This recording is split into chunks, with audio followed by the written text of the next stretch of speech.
Nobody liked their software. Once you kind of had a stronger resource of asking moving companies, it was good to have someone kind of in your back corner. I knew the guy's voice so well. He called us one time to mystery shop us. Within, I think, 2 seconds, I recognized this guy's trying to mystery shop me. And so I was like,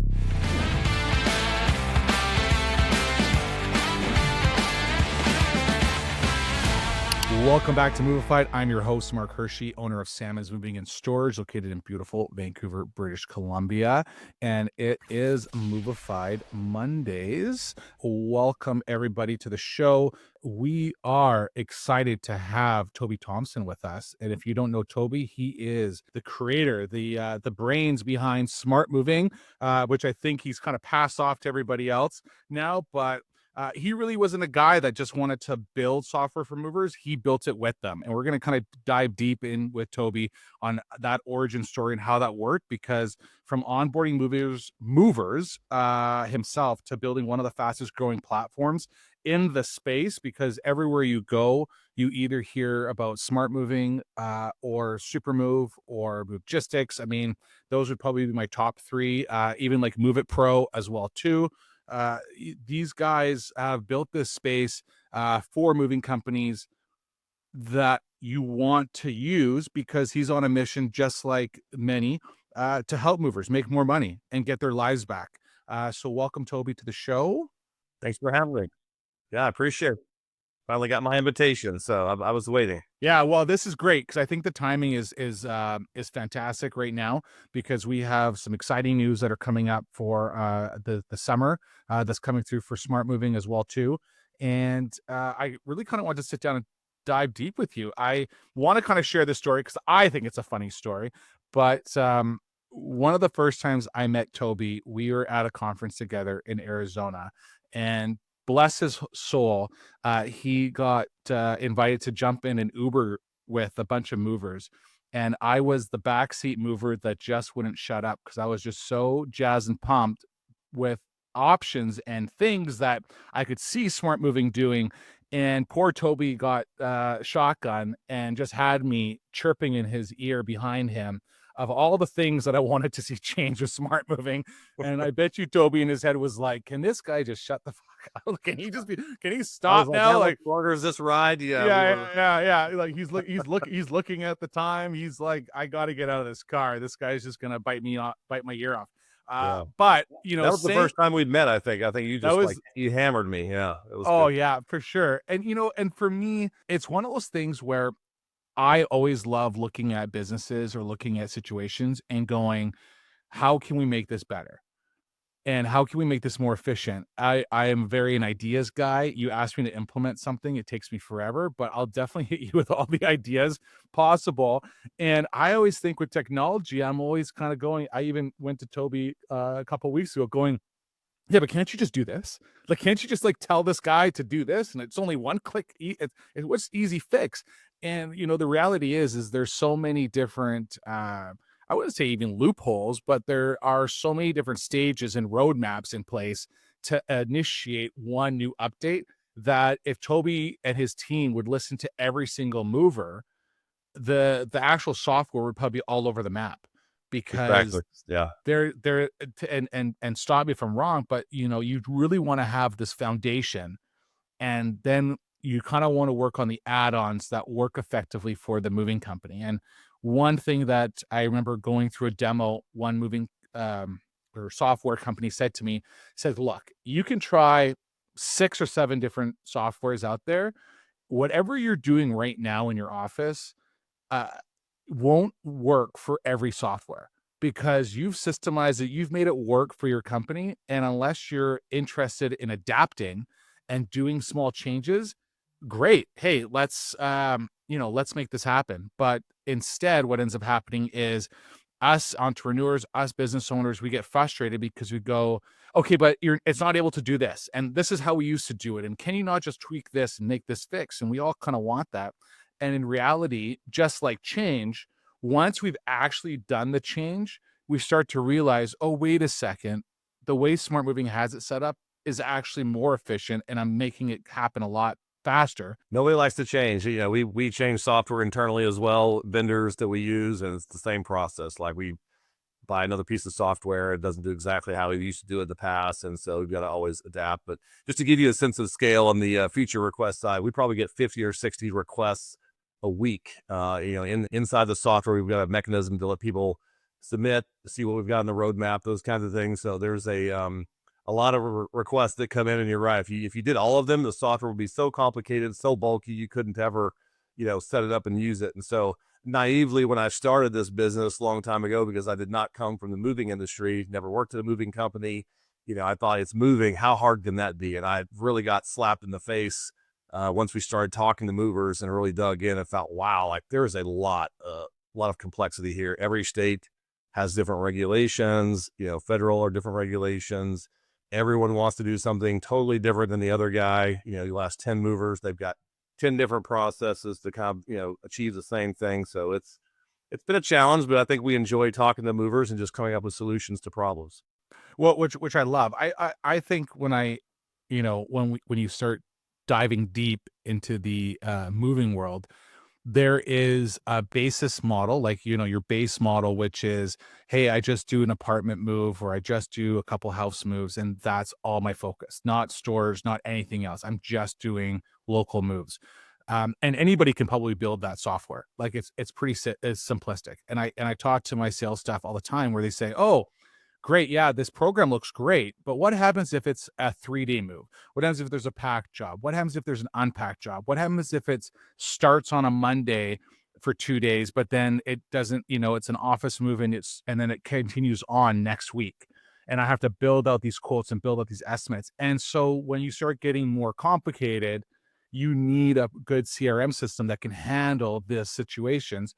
Except, just like you're saying, you go dive deep into what other moving companies are doing, whether now they're doing deliveries, whether they're doing this, they're doing that. And it's a lot. It's a lot to start building your program on. What, when I wanted to, let's like rewind this clock here, because I kind of want to know how Tobe ticks. Look, can you tell me a little bit of this origin story? Were you in software? Were you building software? What year was this?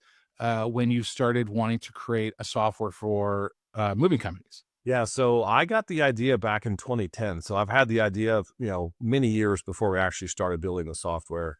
A friend here in Dallas owned a moving company, and he and I kind of had another joint venture that we were working on.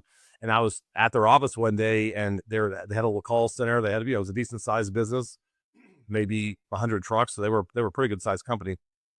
And the software they were using was just awful. And I've been in technology kind of my whole career, and I saw his team using this really, really ugly software. It was the Access database, if you guys can, that kind of dates me a bit, but I think there was 100 fields jammed on one screen. I was just like, man, this is awful. So my original motivation was just to help a friend of mine find better software. And he told me, like, we've looked, there's nothing else out there. And so, I looked around for a couple of weeks, and we circled back up, and I was like, you're right, there's not anything out there. And he said, I told you. And this is the exact conversation we had. I said, man, I could do better than that. Because at the time I was in software consulting, I had been a developer in my career. And he said, you should. And I stopped for a second. And I thought, maybe I will. And I was serious. I thought, maybe I will.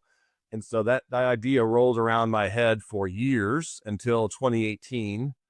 So about 8 years, that kind of, percolated in the back of my head. And my girlfriend, then wife, I would always talk about this moving software idea. And she was like, yeah, you've got to either do something about this or shut up. Because I'm tired of hearing this. And I had been with another startup that was in the energy sector here in town, and we got acquired by a big Japanese company.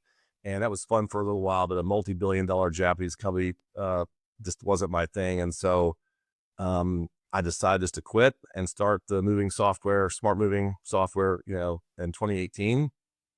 And at the time, a lot of people can probably appreciate this, who started their own moving business. I had a wife and a kid, a baby on the way, and I, basically quit my job, had zero income for about a year and a half.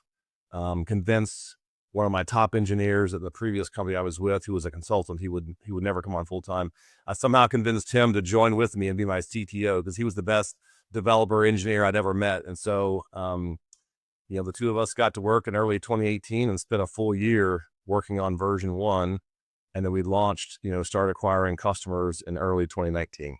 Before we ever started using a moving CRM, someone asked me, could you 10x what you're doing right now with the current systems and processes you have in place? And I said, no. And so he was like, well, then you need to just pull the trigger on the software. And then I saw SmartMoving and it was game over. Austin joined thousands of moving owners on SmartMoving in 2021. Since then, he's more than doubled his business. And I always compare SmartMoving to Apple products. It's just so simple, so easy to use. And that's really what's allowed my team to scale and now have 2 branches. And last year we scaled Central Coast Moving over 50% growth. If you're ready to turn your moving company into a machine that drives profit, not chaos, try SmartMoving. When you look back at that time, do you feel the timing was right? Because I mean, even when I look back at 2010, because as you're talking in my head, I'm going, shit, I wish when I had my moving company back then, because I was dealing with all these struggles, I should have just went ahead and tried to build my own CRM system. Because when you think back, you know, I'm going back to like 2008, there really was nothing. I mean, you were using like Microsoft Access to build some type of database. And if you had someone that could actually do that, you know, Exactly. within your firm or that you're hiring out, everything was more or less Excel. Everything looked like Windows 98. I mean, it was so hard to find a good CRM system that actually would work. Everything was usually just built into your system. We didn't have anything called cloud-based, Right. you know, CRMs out there. And it took, you know, I would say close to around the time when you launched, where there was more software that was being developed, the technology was getting better. Yeah. When you started in 2018 with your CTO, was that the right call to especially to bring him on? And how did you hire him when you had like absolutely no money? Was there like some type of share or some type of investment going, hey, listen, we can kind of do this together? And is he still there today? Yeah. So we formed a partnership. We had, we each owned part of the business. And that was, I mean, 100% looking back, the right call. Like he was the best engineer still that I've ever met today. So let him focus on the engineering piece. I focused on talking to customers, getting product requirements. Once we launched, I was the customer success manager, the support manager. I was the salesperson. I did the books. I wore all kinds of hats. I'm sure, anyone who started a moving company has gone through a similar cycle. Like when you start off and you're not funded by anyone except out of my back, I bootstrapped the company myself for the first year and a half. And so, I had bills obviously to pay, house payment and those types of things. I had a wife and kids, and the business, we put in our own sweat equity, but we still had to hire some people to move things along. Otherwise it would have taken us 2 years to get out the door. So that, bringing him on board was definitely the right decision. I think anyone who starts a business, to have a co-founder, out of the gate is good to have someone in the trenches with you. And I just kind of sold him on this idea, and he talked to his wife and, came back, and I was sweating it. Came back a couple weeks later and said, you know what, let's do it. And he and I have just, been super tight ever since. He's still our CTO here with the company today. What was your next hire when you started launching in 2019? The first person we brought on after we started ramping, so a little bit more of kind of the origin piece too. Early in 2018, I found a Louis Massaro conference was happening in Arizona. And I thought, oh, wow, there's a conference with a bunch of movers. This is great. At the time, I literally had just some screen designs on a laptop. It did not have a product. And I flew out to Arizona, bought a ticket to his conference, which I think was maybe the second one he'd ever done. And I was just talking to every mover I could find, getting business cards, and literally just showing them my laptop, like, hey, here's what I'm thinking, and nobody liked their software. Everyone has said, like, we don't like our software. We're like, we'd love to help you, give you input. And, we talked to hundreds of people. So that's kind of how we started, is just talk to a lot of movers. At the time, most of the people in the space were moving companies who had actually decided there was a gap and built their own software, just out of, I think, bare necessity. And then they started selling it. So that, when we came into the space, most of the competitors were kind of like moving company founded software competitors. And so who was out there like that we would know about at the time?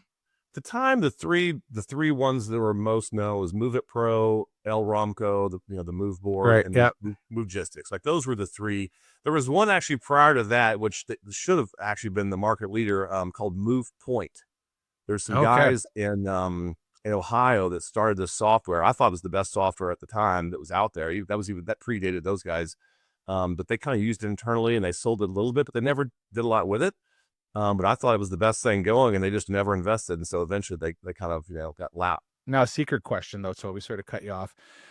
like many of us, we do the silent shopper, right? We always phone other moving companies. We check their rates, everything else. Sure. You can be honest with me. Like, did you try and demo all these other softwares to No, kind of of see course. what was out there? Of course you did. Of course you did. Yeah, Yeah. of course. Yeah.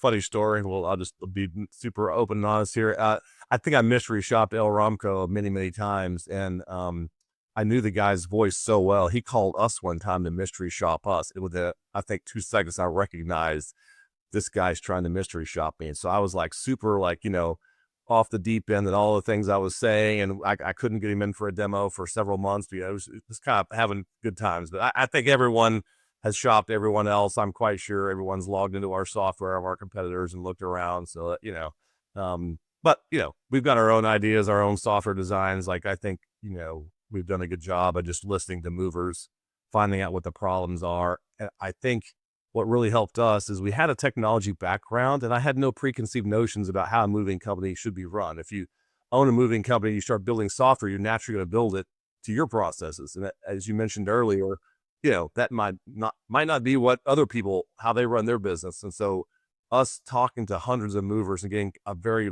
varied opinion as to how things should be done and just seeing the nonsense that would go on. Like the early mover I was telling you about that we started, I sat at their office on a busy Saturday and saw them, customers calling in, people aren't showing up. They had no idea where they were. They're trying to call these movers. Where are you at? Why aren't you, And I literally, this is what I think my head exploded when I saw this. They needed to have another mover fill in because one crew was totally delayed. They weren't ever going to make this next appointment. So they found another crew that was wrapping up early. And the inventory list, because there was no digital inventory at the time, at least the software they were using, the dispatcher started texting the crew one by one the listed inventory. And I my head just exploded when I saw that. So I was like, wow, there's a lot of room for opportunity here. And so that's why we thought, hey, I think I can, help out here. For sure. When did it come to, because a lot of people relate Louis Massaro with SmartMoving. Yeah. How did that relationship grow? Were you part of his mastermind? Did Louis approach you? How did that kind of expand out there? Because I'm assuming once you kind of had a stronger resource of asking moving companies owners, it was good to have someone kind of in your back corner. Yeah, good question. So that early conference, I tried to meet Louis. I remember that first morning I tried to show up early. They wouldn't let me in to see him, during the show. Those gatekeepers, no joke. They would not let me, and I was just a regular ticket holder. It was not a VIP, so I didn't get to have lunch with him or anything like that. So I tried to corner him. He was up on stage and off stage. I never got to actually meet him. And so what happened was the mover in Dallas here actually joined his mastermind group during latter part of 2018 when we were heads down building the software. He told me one day, he's like, listen, I've got this call coming up with Louis. I don't have anything to cover with him. Do you want the hour? And I was like, hell yeah, I want the hour. So he let Louis know, and it was his paid hour. So I literally that hour demoed the software for Louis. That's how he and I eventually, met each other. It wasn't a sales pitch. I just said, hey, here's what we're doing. Here's my thinking. We're trying to help movers. You're trying to help movers. And so I just kind of left it at that. And then, later, kind of towards the end of 2018, he reached back out and said, hey, I'm interested. How can we work together? And that eventually led into a partnership, and he, came on as a partner with Matt and I to help build the software. So that, was a interesting route that we got. But at the time, other people were obviously trying to get Louis in his corner, and they were just wanting to give a referral fee or whatever. And I said, hey, let's make an equity partner. Let's have some skin in the game here. Let's try to build something special and help movers. If you're considering Snowball, just do it. Snowball creates done-for-you referral programs for moving companies so you can turn happy customers into new revenue without lifting a finger. And the results speak for themselves. In less than a year, we've collected over 2,000 referrals. We generated over $200,000 of revenue that cost about $5,000 to do it. I believe we had 4 or 5 the very first day. The companies winning with Snowball are the ones that already care about their customers. We just help turn that into new business through human outreach and customer nurturing. Snowball is part of the arsenal of tools that I recommend to my clients because it works. Now you can share it or not. For someone that, I kind of bring this up. I think I mentioned it to Brian Hamilton at Live Switch. When you're building these software and you come from a different industry, or you are someone that's in the moving industry, and you go, oh man, I really want to get into like this AI game, right? Like we just had Rob Marchese on, where he goes, I see a gap with voice agents. I'm going to build this, new type of program. And even though it's not really marketed at movers, I'm going to obviously market it because there's a need for it out Right. there.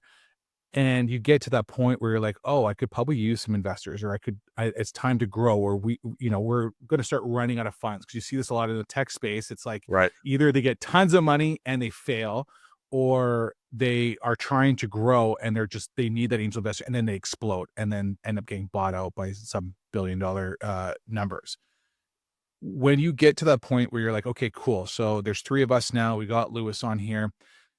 Where do you get to a point as a software company where it goes, okay, we need to now get other investors? And I'm more asking because like I don't know how that works, right? In a sense of how do you just, like, I always just think I just need more customers, and with the customers I have more funds, and I'm growing, and they're all paying monthly subscriptions or yearly subscriptions, and that's successful. But typically I think you can't do it that way, right? Like it doesn't work. We got to a point in 2022, August of 2022, when we actually had a transaction ourselves with private equity. But, maybe earlier in 2022, we were getting interest. We started thinking about, I wanted to grow faster, because at the time we were still bootstrapped. I mean, I funded the company. This might resonate with some your audience as well. But by the time we launched the business, like my savings I put away to launch the business, I had $5,000 left. Like I was like that close to the flame. So we started generating income, and just like anybody else who starts a small business, you build up revenue, you hire somebody, you build up revenue, you hire somebody. And so,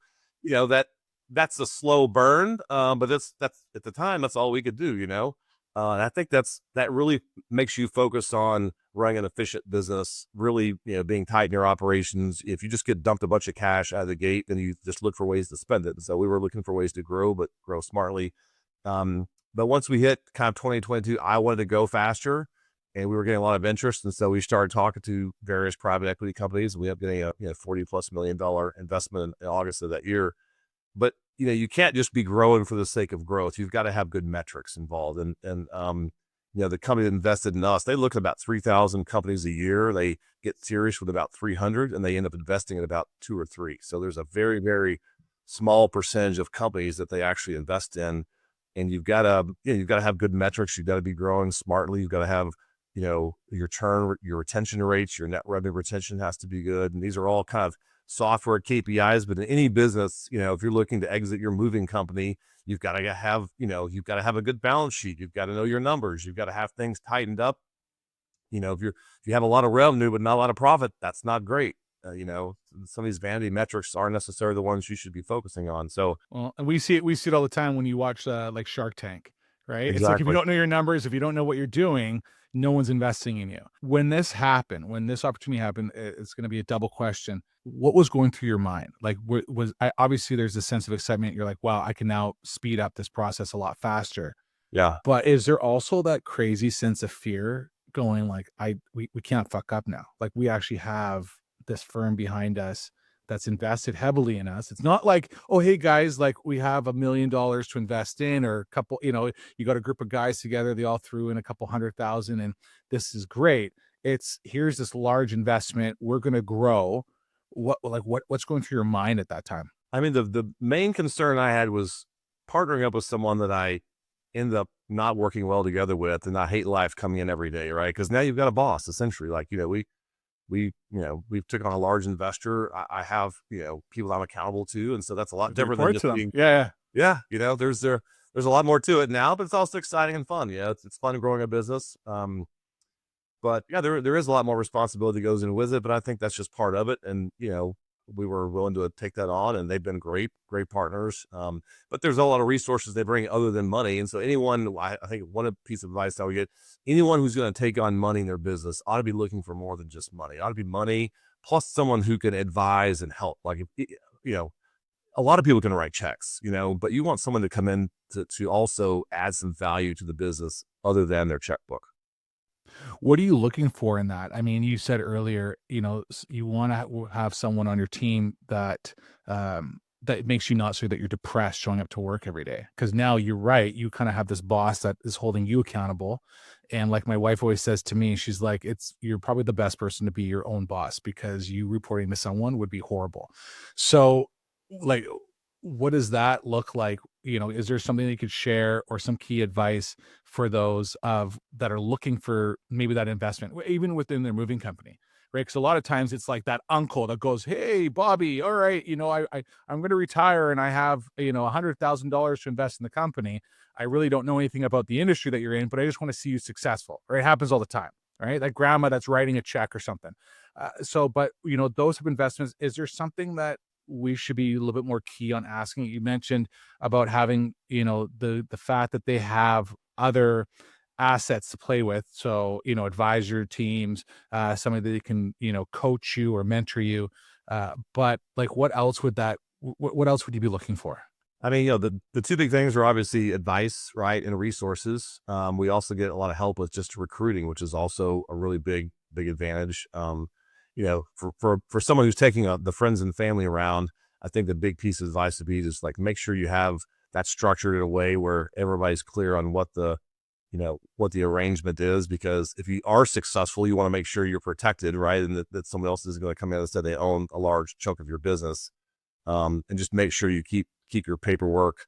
I've had a lot of friends too that have been invested in other businesses, and it's just a very kind of loose transaction. I think that's a big mistake, because down the line, that's going to come back and really haunt you, I think.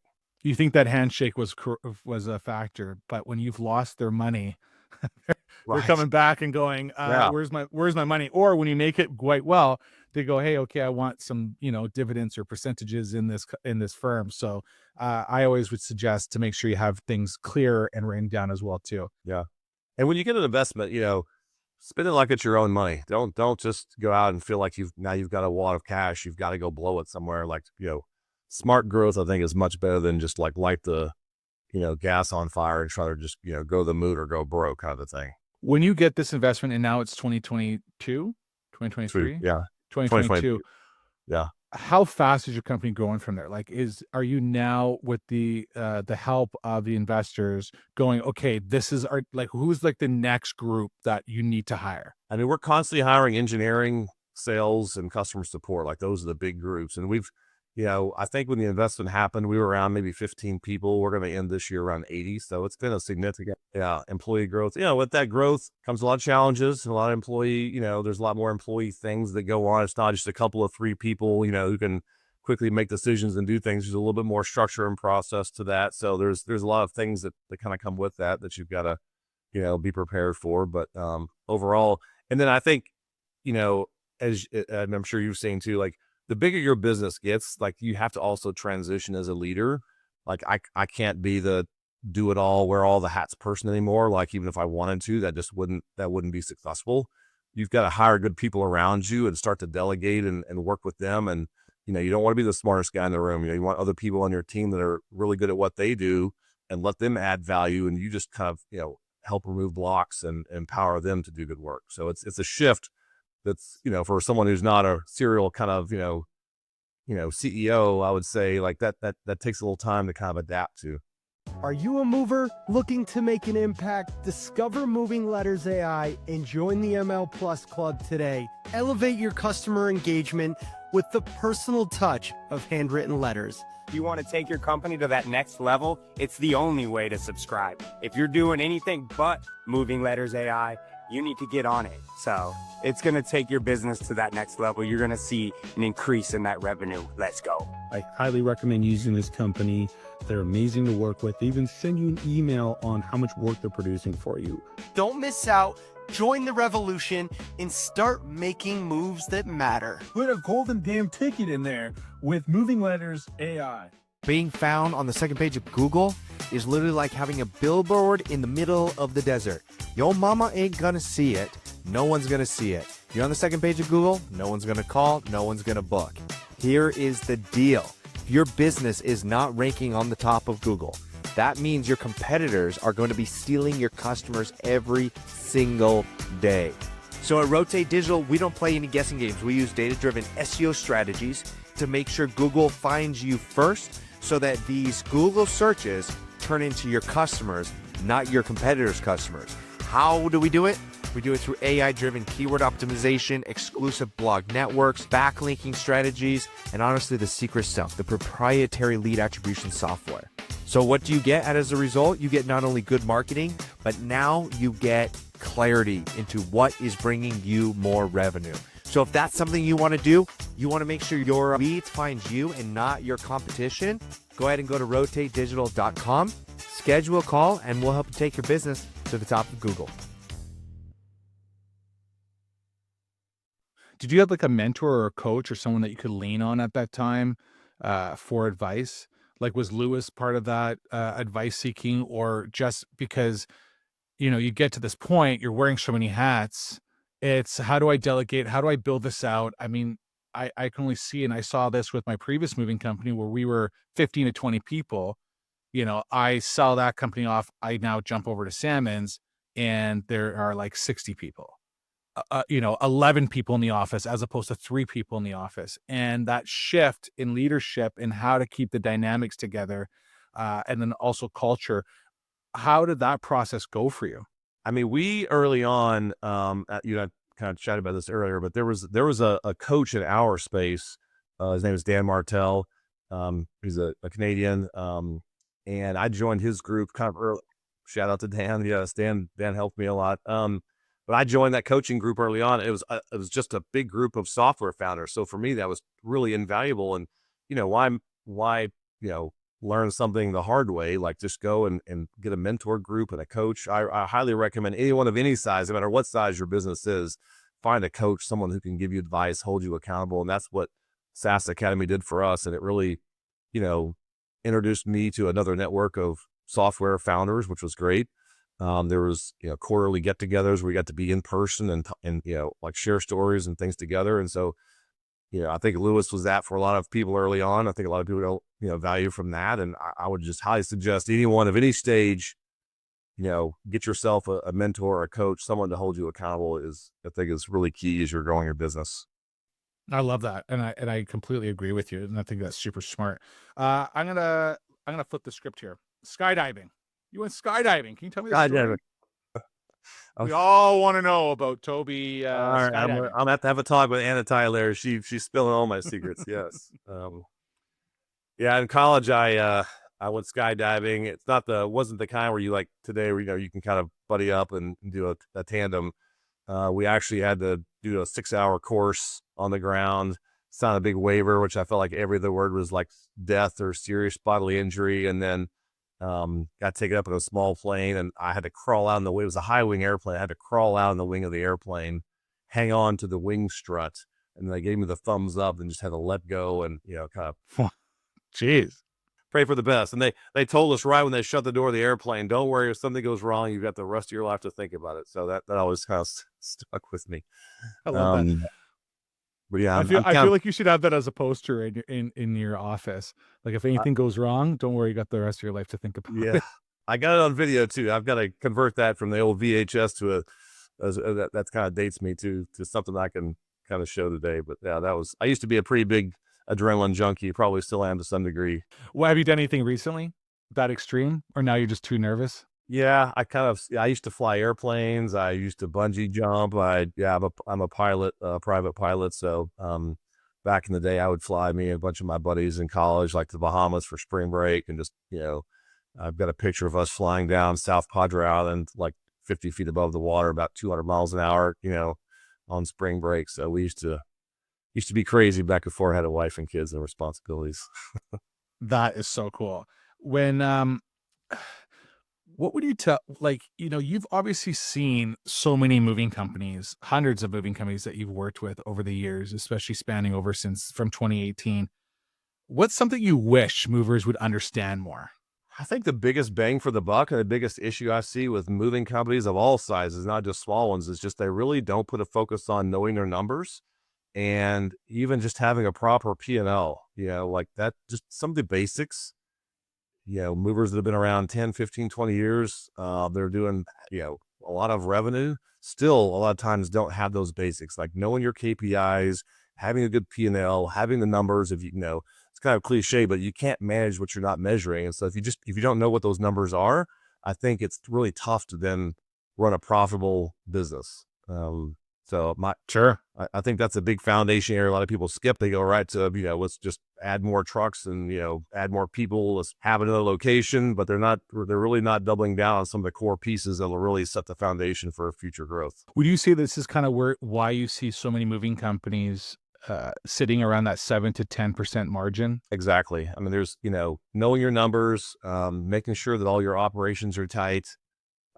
We've heard all kinds of horror stories of movers getting scammed by their, various crews, or just how, profit leaks, just all sorts of things that layer in. I kind of call it value stacking. Like you just one layer at a time, you kind of, operationalize and provide efficiency at various layers. And those all together stack up to the movers that we see are running really, really well, 20+% net profit versus kind of 7 or 8. So it's a huge gap on the same amount of revenue, just a lot more profit. Now, not obviously to plug SmartMoving, but we are obviously because we have you on the show. One of the biggest things that I love about the dashboard screen every time I log in, because I'm like many that go, okay, I have all these different reports, I have all these different things. I'm trying to, I'm not Grant from, Eco-Movers, yeah. Out in Seattle with like 20 different screens behind me, like I'm at a sports bar, analyzing numbers. And shout out doing to it Grant. and doing it so well. So shout out to Grant. But it's one of those things where you try and do the numbers. I remember I was having a sales meeting this morning, and I have 10 or 12 different pieces of paper to try and analyze and give averages, because shout out to SmartMoving, we're on the transition of switching over to that CRM. And because a lot of those issues are the reports that I'm getting from my CRM system are not easily available. I still have to go into a back and I still have to go and print them out, or I have to view them on a PDF form. They're not there for me to see every morning when I turn on my computer. And one of the things I love about SmartMoving is, as the owner, I open up and I can see everything on this dashboard that relates, to what's happening. Now, and stop me if I'm wrong, this is also going to launch into something that's happening this summer. That's correct. Yeah. And that's called Smart Insights. Exactly. Let's expand on that. Can you tell me a little bit about that?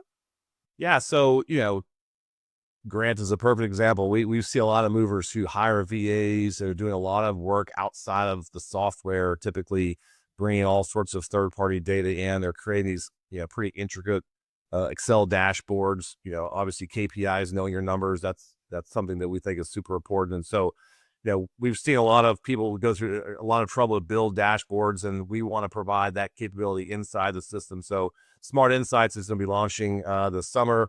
It's basically a BI tool for movers built inside of SmartMoving. Oh, nice. Yeah. So super powerful. You can create your own visualizations, your own dashboards, your own reports.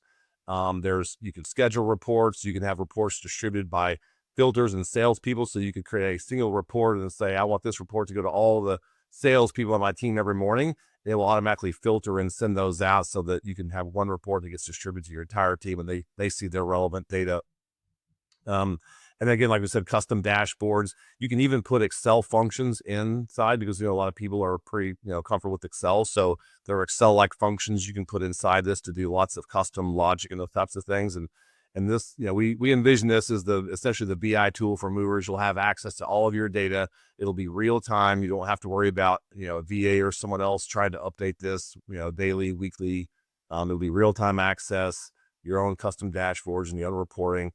So there's one thing we've seen, no matter how many reports we deliver, people always want another report or to have it look a little bit differently. And as part of this too, there's, we get a lot of requests and some pretty really good ideas around types of reports that people might want to see. So every quarter we'll launch with a host of reports and dashboards. Every quarter we plan on pushing out new reports that we've kind of curated based on conversations with movers, pieces of data or widgets that we think will help, service various insights. Will this function also be right onto the dashboard? Like, will I be able to see this right on the screen, or will it be just a new tab that I can function? Yeah, so there's a whole insights area, but then you'll be able to create those dashboards and then place those kind of where you want in the system. So you'll have, you can create your own custom admin dashboard. You can create your operations dashboard for your operations team, and then you can build a host of other types of reports that are embedded in the system as well. And for all those people that are interested in this and want to do it, we will have the link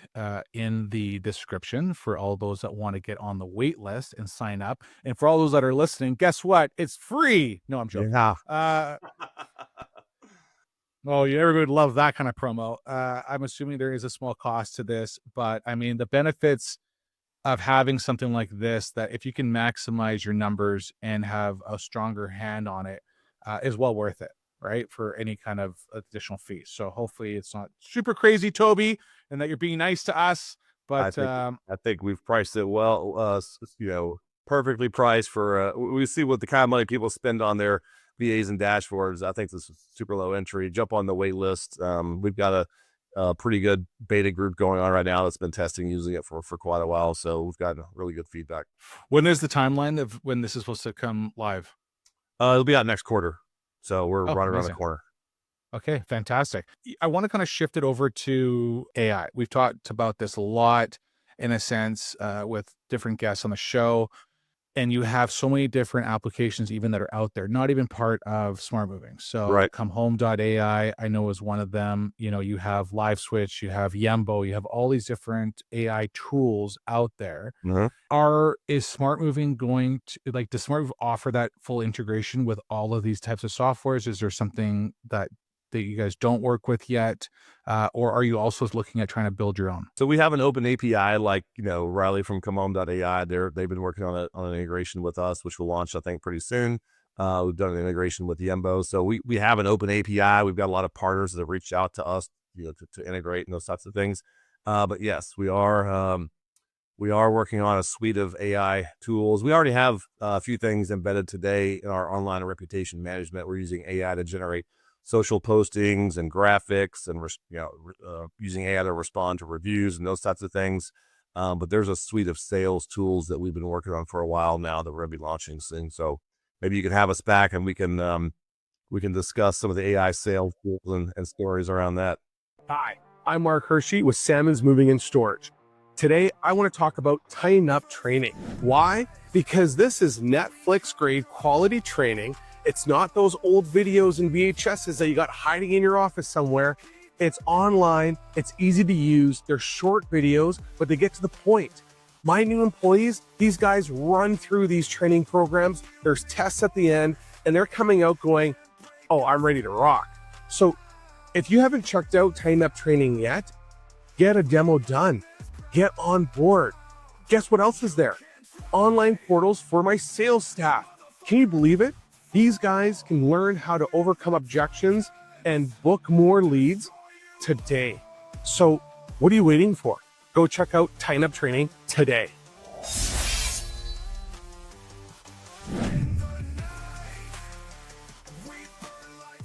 I love that. When you think of marketplaces like Canada, and you think of expanding over, and I remember talking to you about this, about the UK and everything. Does SmartMoving look to expand? I know you already have clients that are using the software in Canada, and those that are Canadian listeners, definitely do a demo with SmartMoving. Always keep your options open to what's out there. Also, I always try and say get at least 3 different demos from 3 different software companies when you're trying something out. But there's always those small tweaks to, improve for Canada, or even trying to expand over to because to me, I look at Europe as this crazy untapped market that also doesn't have a lot of software out there and usages. I don't want to throw it out there, but is that something also on that roadmap? I know I was only allowed, I was told I was given a rider to say, only talk about smart insights, but I kind of get excited. I know. But is that something down the line? Because I feel when you were saying before in 2022, you kind of want to go, you want to expand, you want to get bigger. Is there, because to me, there should be this opportunity to kind of make sure things are customized and workable for Canada and have it really nice and efficient, like kilometers and stuff like that on there. But then also I talked to some, UK moving companies that are man, this would be amazing for our company. Yeah. is it a huge like red tape? Is there like a guideline to kind of have those kind of functions, or is it just like a process that's like, guys, like we're heavily working on just trying to get North America set up before even expanding? Like, and more of a question, like, is there this longer process? It can't just be like, cool, I think we can make it run, or like pull back version 1.0 and customize it for like the Europe side of things. Like, I don't know. Yeah.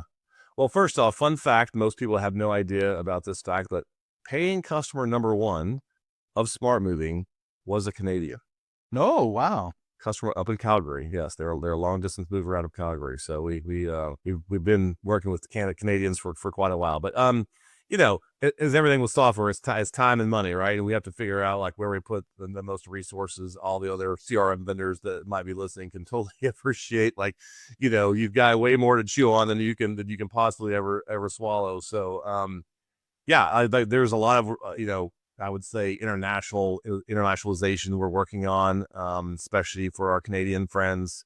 We definitely want to continue to grow that. I remember early on when we did launch in Canada, like, you know, some of the other features, we had a QuickBooks sync, and we thought, well, that should work with Canadians, but it does not. So all the different taxes and those types of things, like the QuickBooks for Canada, the online version anyway, it's totally different. So we had to rebuild the integration. So that there is a lot of extra work. Like people think, well, can't you just do this, that, and the other? Like a lot of times there's Like this guy. like, yeah. So it's usually not as easy as it sounds to say it. But we definitely are, you know, continuing to work on, you know, helping out more of our, you know, international customers. We get a lot of outreach from the UK and actually Australia. We have people in Australia that are just been hammering away at us for years. But, you know, there's a whole set of challenges when you're got, you know, that many time zones away, supporting it, selling it, that type of thing. And I think, you know, not dissimilar to moving companies who are thinking about opening another branch in another state. Like you want to dominate your own neighborhood and your own backyard before you decide to go halfway across the country and open up another branch. That just opens up a whole other set of problems and challenges. And so, well, it's also relatable into the moving world too, right? We talk about all the time, and Brian Slater is a big advocate about this. It's like, you know, don't go chasing the dimes when your quarters are in your backyard.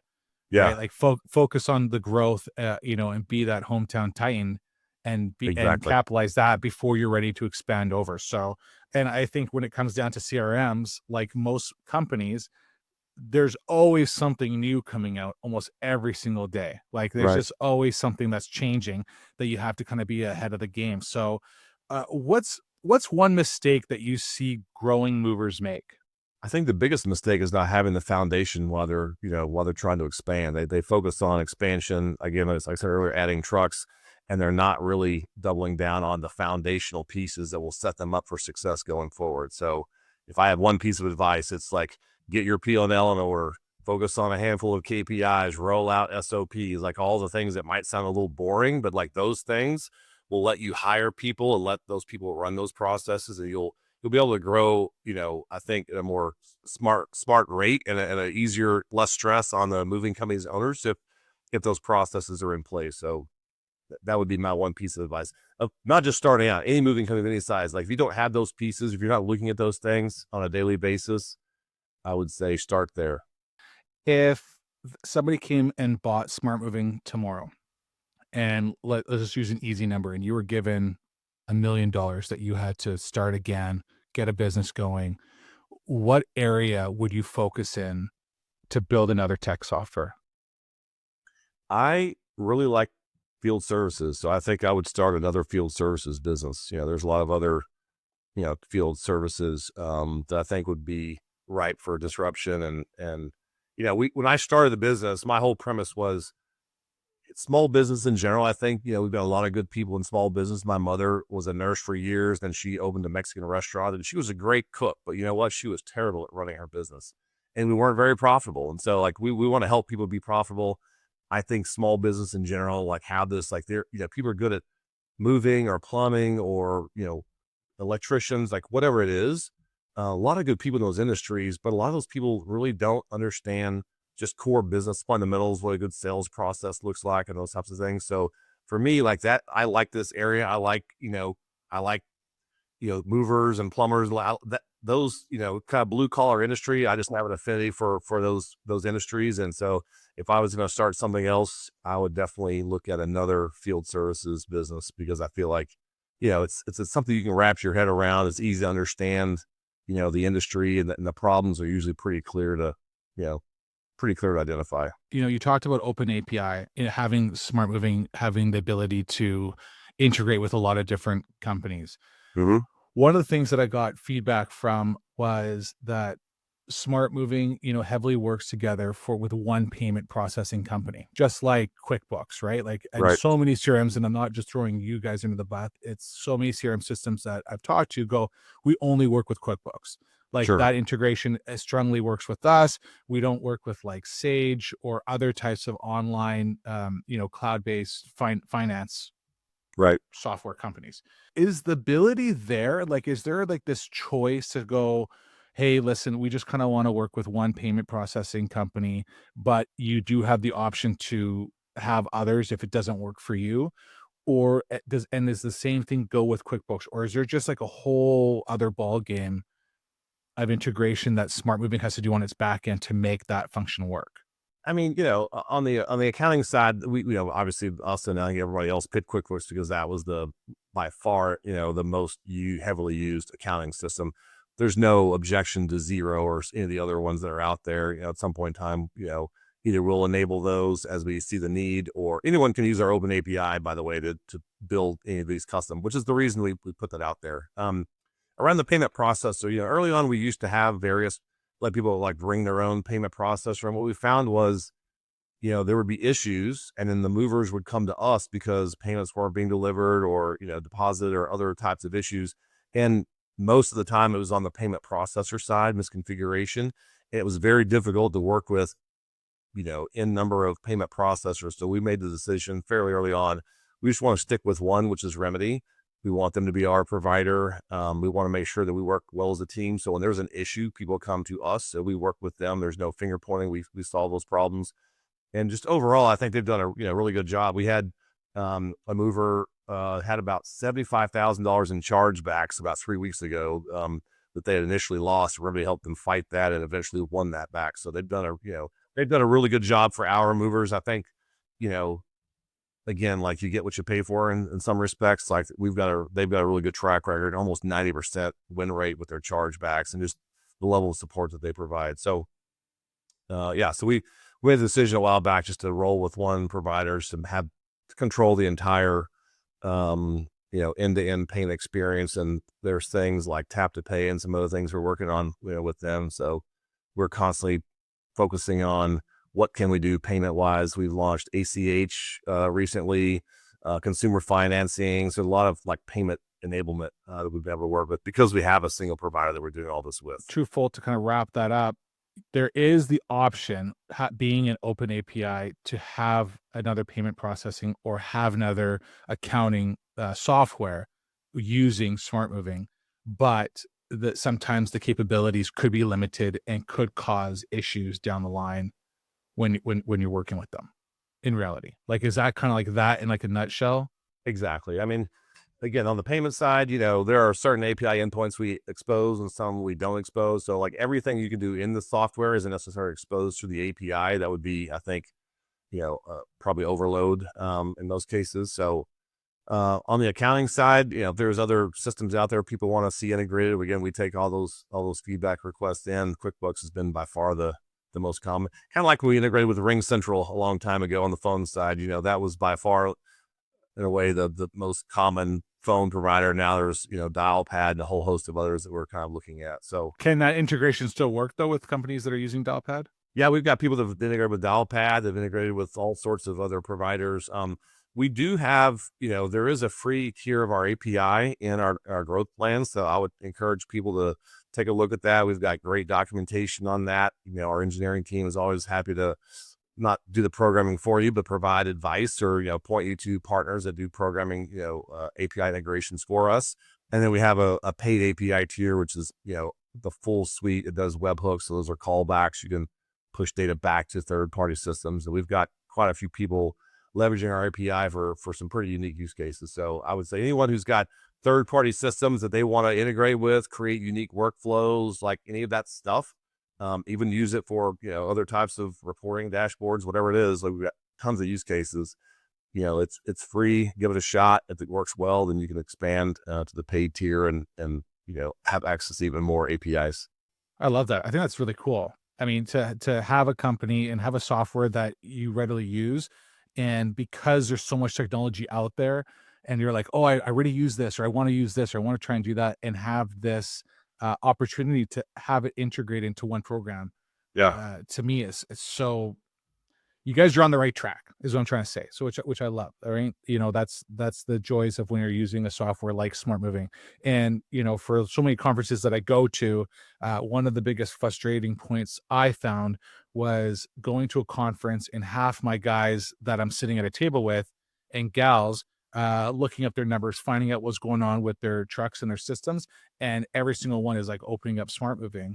And here I am having to call my office to go, hey, can you pull me this report? Because the guys are asking me what our numbers are at, because I couldn't just readily have it available. So don't be like me. Be better and have a proper cloud base. And that's why it only took me 3 years to finally, of hounding and you a couple, every conference. And a couple of your updates to make sure that that was in there.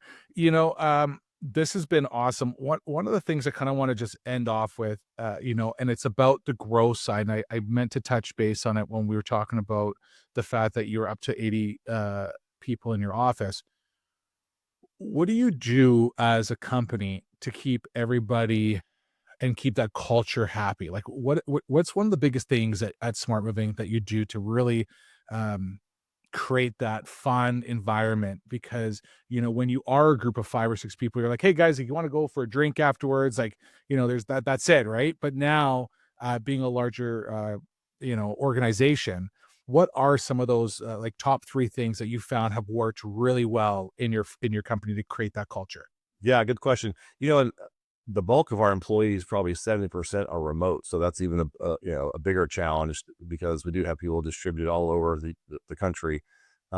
We've got a culture calendar. Like, we put a focus on culture every year. I started this early on when I started the company. We take the entire team on a company retreat. We used to go to Mexico. We don't do that anymore, but we're actually coming to the Pacific Northwest this year for our retreat. So that's going to be a lot of fun. But it's something you got to focus on every day. We give out the mover and shaker awards, which are, employees internally have done a really good job. We've got a channel in Slack, which is a shout out channel. So department heads are constantly calling out employees that have done a good job. So I think it starts at the top. You've got to have a commitment to have a good culture, to reward people, to build people up, show them they've got a good career path in your business. And we've, even though we've got a large remote workforce, we do a lot of things, virtual kind of online games, get-togethers. Like, we've got a whole yearly calendar we planned out to make sure we're constantly weaving these things in. And having fun is actually one of our core values. I put that in there. A company I used to work with had that in it. I thought that was really indicative of, like, want to work hard and do a good job, but, like, we also want to have a lot of fun, and we try to enforce that here. Just make sure everyone has a good time and enjoys, being here. That's so cool. I love that.